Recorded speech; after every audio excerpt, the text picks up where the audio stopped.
Legislação extravagante, Lei 11.340 de 2006, Lei Maria da Penha, parte 2. Fala pessoal, estamos aqui de volta na nossa análise da Lei Maria da Penha e esse bloco vai ser um bloco especial porque eu já vou abordar com vocês alguns aspectos que vão colocá-los efetivamente no jogo da Lei Maria da Penha e já vou trabalhar com algumas novidades de 2019 e 2017. Então, aliás, todo bloco vai ser importante, tudo é cobrado, tudo que eu separei para vocês é efetivamente cobrado. É que nesse bloco vai ter muita novidade, tá bom? Então eu quero começar com vocês sobre as formas de violência.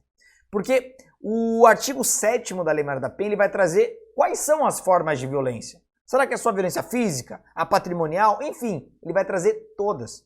E eu vou lançar um desafio aqui. Qual que é o desafio? Eu quero que vocês encontrem alguma hipótese que não está abrangida pela Lei Maria da Penha. Vocês vão perceber que a Lei Maria da Penha realmente é abrangente, é ampla, ela alcança toda e qualquer forma de violência doméstica e familiar contra a mulher. Eu até hoje não consigo imaginar nenhum exemplo que esteja faltando aqui. Querem ver? Vamos lá, vamos começar. Olha o artigo 7º. São formas de violência doméstica e familiar contra a mulher, entre outras. Então, ainda é um rol exemplificativo. Mas eu quero perguntar só o que está na lei mesmo. Primeiro, a violência física, que é a mais fácil, é a mais conhecida, entendida como qualquer conduta que ofenda a sua integridade ou saúde corporal. Então, aí pode ser lesão corporal, pode ser homicídio. A violência psicológica, e aqui na psicológica vai abranger quase tudo, ó. Entendida como qualquer conduta que lhe cause dano emocional e diminuição da autoestima, galera. Vejam, nem toda violência doméstica e familiar precisa ser crime. Pode ser um mero ilícito civil. Vejam, diminuiu a autoestima. Olha, amor, eu acho que esse vestido não caiu muito bem, tá aparecendo os pneuzinhos, tá gordurinha. Chamou de gorda. Vai gerar violência psicológica. Eu falo brincando, mas tecnicamente é uma violência psicológica porque é uma violência que resulta na diminuição da autoestima. Ou que lhe prejudique ou perturbe o pleno desenvolvimento, ou que vise degradar ou controlar suas ações, marido, companheiro controlador, comportamentos, crenças, ó. Marido que controla até a religião da esposa e decisões mediante ameaça, constrangimento, humilhação, manipulação, isolamento, marido que pratica cárcere privado, vigilância constante, perseguição contumaz, marido que fica perseguindo a mulher 24 horas, coloca detetive particular em cima dela o tempo todo, insulto, chantagem, ridicularização, exploração e limitação do direito de ir e vir, ou qualquer outra que lhe cause prejuízo à saúde psicológica e à autodeterminação. Então o marido que ou proíbe a mulher de ir para a igreja, ou a obriga de ir para a igreja, ou a fica perseguindo, ou fica controlando o que ela faz ou deixa de fazer. Tudo isso gera violência psicológica. Mas não para por aí, eu falei que há outras. A violência sexual também vai ter vários exemplos. Olha a violência sexual. Entendida como qualquer conduta que constranja a presenciar, manter ou participar de relação sexual não desejada. Vejam. Se eu estou forçando a mulher a manter ou a participar, é estupro. Agora, e a presenciar? A presenciar não é estupro, mas é violência sexual. Exemplo, imagina o marido que força a mulher a assistir um filme pornográfico. A mulher assiste, vai para aprender. Assiste para aprender um pouquinho aí. É violência sexual. Vamos lá. Mediante intimidação, ameaça, coação ou uso da força. Próximo, que a induza a comercializar ou utilizar de qualquer modo a sua sexualidade. Ó. Então, marido que coloca a força a mulher na prostituição, que a impeça de usar qualquer método contraceptivo, ou seja, forçou a mulher a engravidar. Ou que a força é o matrimônio. Esse cara tem que ser inimputável, não é possível. Forçou a mulher a casar. Ó. Ou o contrário, forçou a gravidez. Ou o aborto, ou a prostituição, mediante coação, chantagem, suborno ou manipulação, ou que limite ou anule o exercício de seus direitos sexuais e reprodutivos. Temos também a violência patrimonial, que eu já adianto para vocês, é a mais cobrada, tá? Porque a patrimonial, mais à frente nós vamos trabalhar as medidas protetivas. E a patrimonial foi tão importante, recebeu um destaque tão especial, que vai ter medidas protetivas específicas sobre o patrimônio. Tá aqui, ó, entendida como qualquer conduta que configure retenção, subtração, destruição parcial ou total de seus objetos. Então, o marido que quebra a casa inteira, quebra o carro da mulher, instrumentos de trabalho. Vejam, retenção de documentos pessoais ou destruição. Imagina que o marido, ele por questão de ciúme ou controle, ele esconda ou rasgue a carteira de trabalho da mulher para ela não arrumar emprego. Nesse caso, violência patrimonial. Bens, valores e direitos ou recursos econômicos, incluindo os destinados a satisfazer suas necessidades. E por fim, a violência moral. Para diferenciar a violência moral da psicológica, é só pensar que a psicológica abrange praticamente tudo e a moral apenas os crimes contra a honra, calúnia, difamação ou injúria. Então veja, nós temos 5 formas de violência doméstica e familiar contra a mulher que vai abranger tudo. Violência física, psicológica, sexual, patrimonial e moral. Essas 5 violências despencam em concurso público. Guarda o que eu estou falando, despencam em concurso público.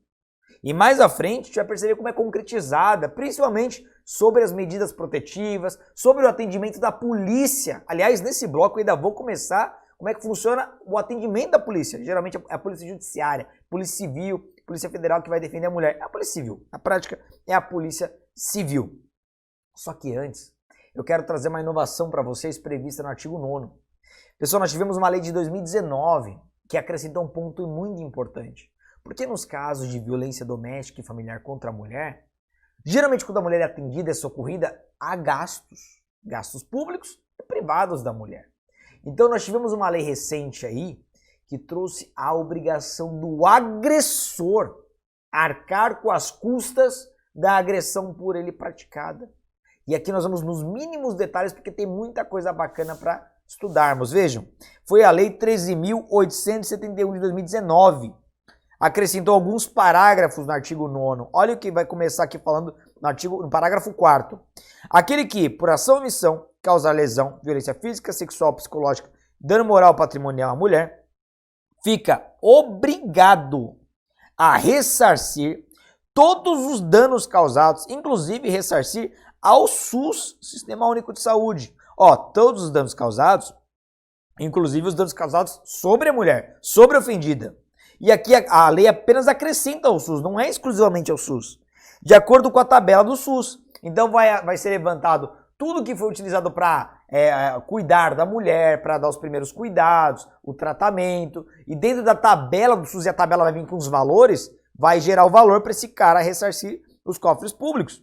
Os custos relativos aos serviços de saúde prestados para o total tratamento das vítimas em situação de violência doméstica e familiar, recolhidos os recursos assim arrecadados, vejam, olha que importante, e isso tem toda a cara de concurso, vai ser juntado ao Fundo de Saúde do ente federado responsável pelas unidades de saúde que prestarem os serviços. Traduzindo, a banca pode perguntar para vocês qual é a obrigação de ressarcimento do agressor. Ele tem a obrigação de ressarcir os prejuízos que a vítima sofreu, e inclusive ao SUS, Sistema Único de Saúde, ou qualquer outro hospital público. Ou se a mulher for atendida numa clínica particular, vai também ressarcir, que vai sair do bolso dela.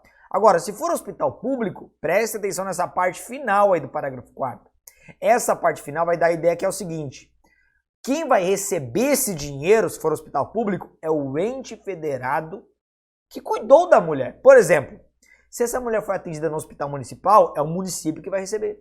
Se for no hospital estadual, é o estado que vai receber. Então essa é a regrinha, depende do ente federativo que acolheu e que teve os gastos com aquela mulher no tratamento de violência doméstica e familiar. Então já guardem o parágrafo 4º, tem cara de concurso, mas não para por aí, tem os parágrafos seguintes que também foram inovações. Olha o parágrafo 5º. Os dispositivos de segurança destinados ao uso em caso de perigo iminente e disponibilizados para o monitoramento das vítimas de violência doméstica e familiar, amparados por medidas protetivas, terão seus custos ressarcidos pelo agressor. O que é isso, Diego? É o famoso botão do pânico. Eu posso falar com bastante propriedade porque eu escrevi o projeto de lei que hoje já foi aprovado. O projeto de lei do botão do pânico já foi aprovado, ou seja, já é lei no estado de São Paulo. E o que é o botão do pânico? Ele já foi aprovado no âmbito federal, já foi aprovado no âmbito municipal, mas estado de São Paulo eu escrevi. E o que ele fala? Ele cria mecanismos eletrônicos para a mulher acionar o socorro. Porque geralmente quando a mulher está sendo agredida por um homem, não dá tempo dela pegar o celular, ligar, não dá. Então tem que ser um dispositivo geralmente oculto. Então há várias formas. Há anéis, o anel que a mulher segura o botão por 3 segundos e já aciona a autoridade mais próxima, pode ser a GCM, né, a Guarda Civil Metropolitana, pode ser a Polícia Civil, Polícia Federal, que tiver mais próximo, Polícia Militar, ou então no aplicativo que ela manda. Enfim, há vários dispositivos, vários mecanismos. Só que, repito, isso gera custo. Quem vai ressarcir? O agressor. E quando eu falo agressor, claro que depende de sentença transitada em julgado. Parágrafo 6º.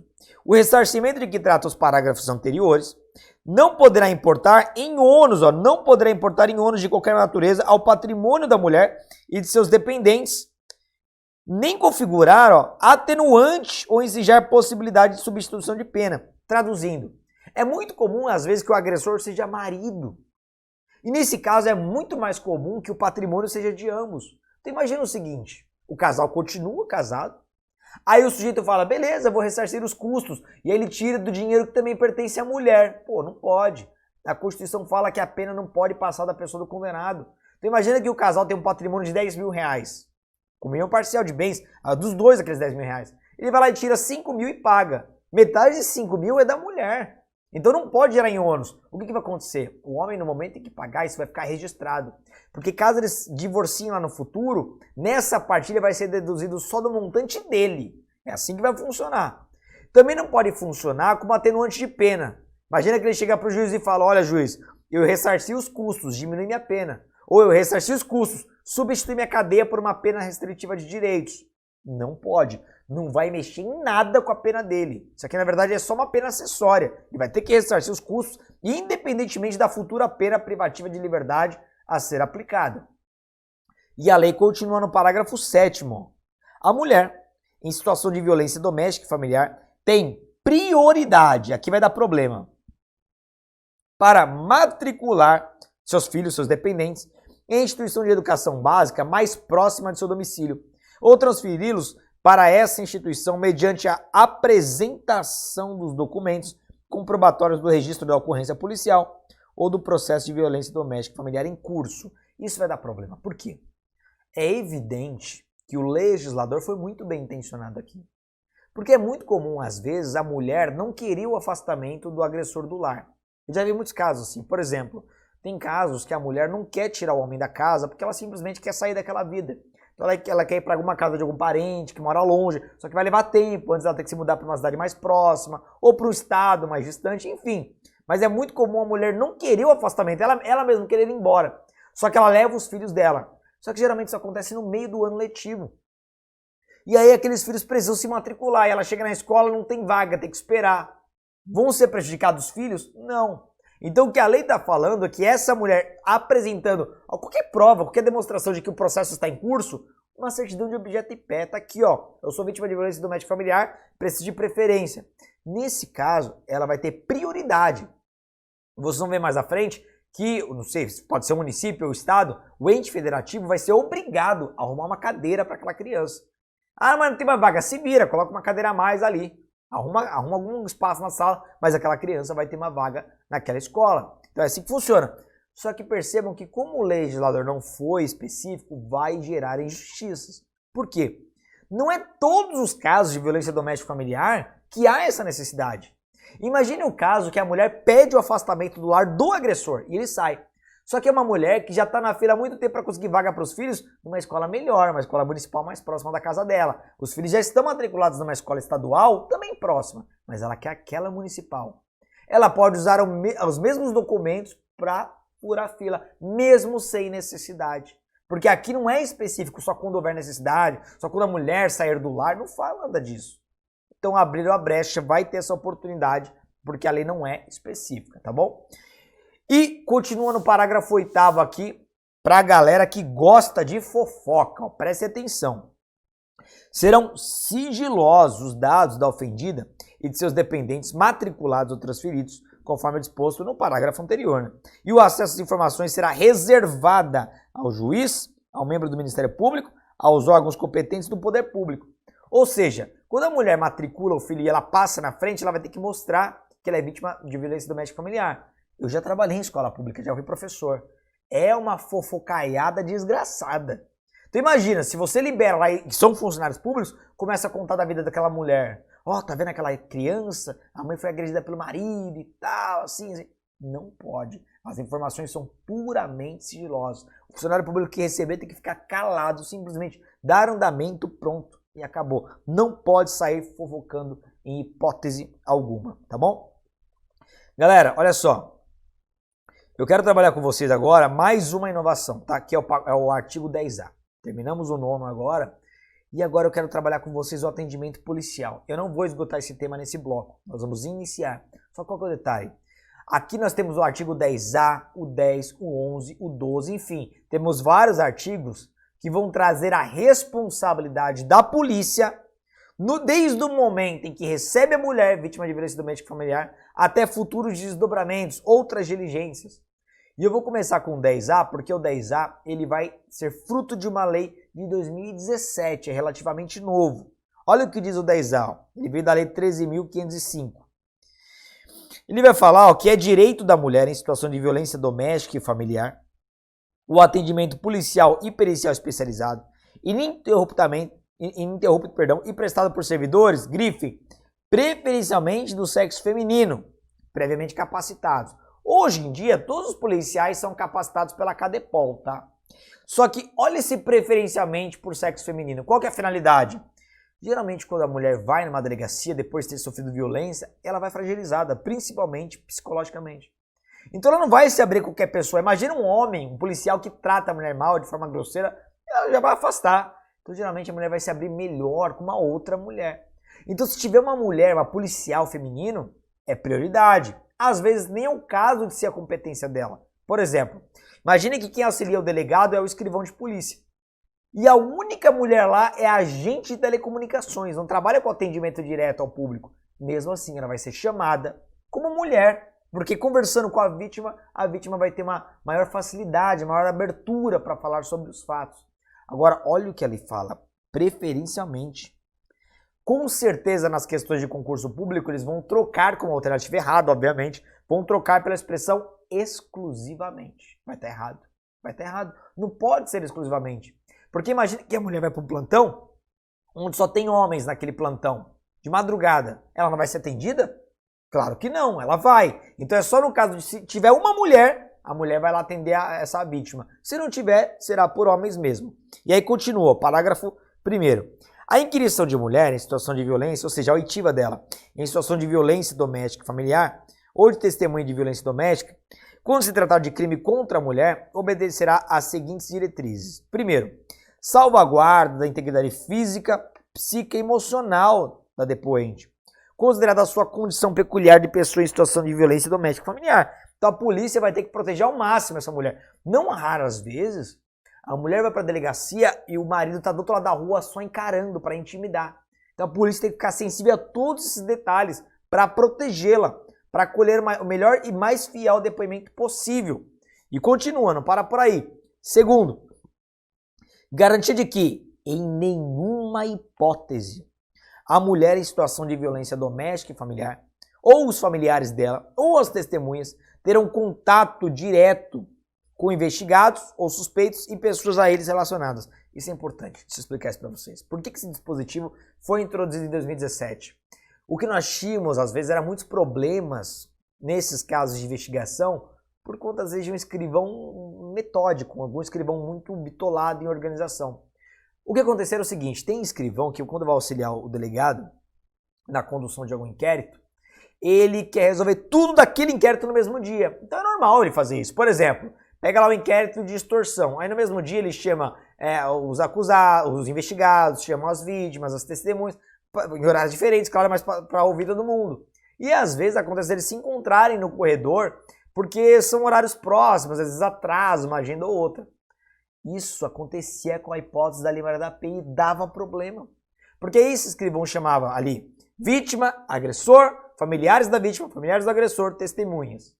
Aí ficavam todo mundo na mesma sala à espera. Quando a mulher era ouvida, ela mudava toda a versão dela. Ela voltava atrás, não foi bem assim e tal. Por quê? Porque no corredor ela já era intimidada, ela já era constrangida, ela já era ameaçada. Então não pode. Então perceba que a lei é categórica. Hoje, em hipótese alguma, essa galera será misturada. Sempre em dias diferentes, ou em locais diferentes, horários diferentes, nunca estarão juntos. O inciso terceiro, ele nasce da criminologia, da vitimologia, para ser mais preciso, que ele traz a expressão não revitimização. Revitimização é sinônimo de sobrevitimização.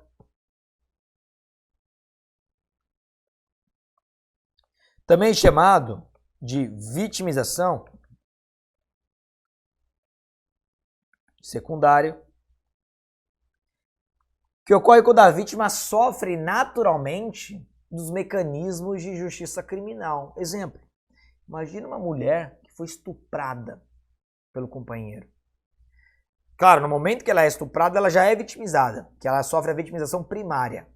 Só que quando ela vai para a delegacia e tem que contar aquilo para o delegado, para os policiais, ela sofre um novo constrangimento. Porque ela tem que reviver aquele episódio traumático, abrir uma intimidade ali constrangedora. Nesse caso, ela sofre na audiência a mesma coisa, conta para o juiz, conta para o promotor. Então é o que nós chamamos de vitimização secundária. Vocês vão perceber que esse dispositivo tenta ao máximo evitar ou atenuar essa revitimização. Então, não revitimização da depoente, evitando sucessivas inquirições sobre o mesmo fato, nos âmbitos criminal, civil e administrativo. Não raras vezes o escrivão, o delegado, esquece alguma pergunta, chama de novo a vítima. Não pode. Violência doméstica familiar, chama uma única vez, faz a mesma pergunta uma única vez. Não fica perturbando. Bem como questionamento sobre a vida privada. Vejam bem, aqui a gente tem que interpretar com ressalvas. A vida privada da ofendida interessa? Depende. Apenas e exclusivamente se tiver relação direta com o fato. Por exemplo, imagina que ela foi agredida pelo amante. Ela vai ter que falar que ela tinha uma relação extraconjugal, até para ter um vínculo afetivo com o amante. Porque do contrário, o amante não mora com ela, o amante não tem sangue dela, então tem que ter relação de afeto para aplicar a Lei Maria da Penha. Então, nesse caso, a vida privada dela vai ser importante, mas é exceção. A regra é que não é importante. Por exemplo, imagina o delegado ficar perguntando, mas marido te bateu, mas você trai o seu marido? Você provoca o seu marido? Você se insinua para outras pessoas? Você desobedece o marido? Começa a perguntar coisas da vida particular que não tem pertinência ou que não justificaria o ato do agressor. Aí não pode. Parágrafo 2º. Na inquirição de mulher em situação de violência doméstica e familiar ou de testemunha de delitos de que trata esta lei, adotar-se-á preferencialmente o seguinte procedimento. Primeiro, a inquirição será feita em recinto especialmente projetado para esse fim, o qual conterá equipamentos próprios e adequados à idade da mulher em situação de violência doméstica e familiar ou testemunha e ao tipo e à gravidade de violência sofrida. Eu até aconselho sempre para vocês irem numa delegacia da mulher. Onde eu moro, São José dos Campos, tem uma das melhores DDMs do Brasil. E é interessante porque a gente vai para lá e tem várias baias, várias salas. A gente percebe que tem sala com desenho, com brinquedinho, ou mais coloridas, ou nem tanto. Por quê? Porque cada vítima tem uma idade, tem um contexto diferente, é um crime em que foi vitimizada. Por exemplo, se eu vou atender uma criança que foi vítima de violência doméstica familiar, mas é uma criança que foi abusada pelo pai, para ela ir se soltando e afastando um pouco daquele trauma, tem que ser um ambiente mais acolhedor. Então vai ter brinquedo, vai ter desenho, aquela coisa toda. Pode ser uma idosa, pode ser uma adolescente. Enfim, cada uma vai ter suas peculiaridades concretas. Continua, vejam. Inciso 2º. Quando for o caso, a inquirição será intermediada por profissional especializado. Por exemplo, um psicólogo em violência doméstica e familiar designado. E olha as autoridades. Pela autoridade judiciária ou policial. Então perceba que, se for necessário, só quem pode designar essa profissional, até porque vai gerar custo para o Estado, é ou o juiz ou o delegado. Perceba que promotor não faz isso, advogado não faz isso, defensor público não faz isso, é juiz e delegado, cara de concurso, hein? E terceiro, o depoimento será registrado em meio eletrônico, vídeo ou magnético, devendo a degravação e a mídia integrada ao inquérito. Isso é importante. E isso não afasta o caráter escrito do inquérito policial. Continuará sendo escrito. Só que o que acontece? Hoje, no processo, as audiências são gravadas. E percebeu-se que na fase do inquérito é importante. Então, nesse ponto, a Lei Maria da Penha inova. É importante gravar a audiência. Por quê? Porque quando você lê o papel, a transcrição daquela audiência, daquela oitiva, é muito frio. Só lendo o que a mulher falou, você não consegue interpretar. É importante interpretar. Porque quando você analisa o vídeo, você percebe na expressão da mulher se ela está falando com segurança, Se ela está falando de forma intimidada, constrangida, imagina uma mulher que começa a se retratar na delegacia, só que claramente ela está com medo. Foi intimidada, foi ameaçada. Ou então ela está debochando, rindo, pode estar mentindo. Então a degravação traz uma fidelidade muito maior comparada ao mero escrito na fase policial. Entenderam? Galera, para não estendermos e ficar cansativo, vou parar esse bloco por aqui e no próximo bloco nós daremos continuidade no atendimento policial às mulheres em situação de violência doméstica e familiar. Beleza? Eu aguardo vocês. Até já!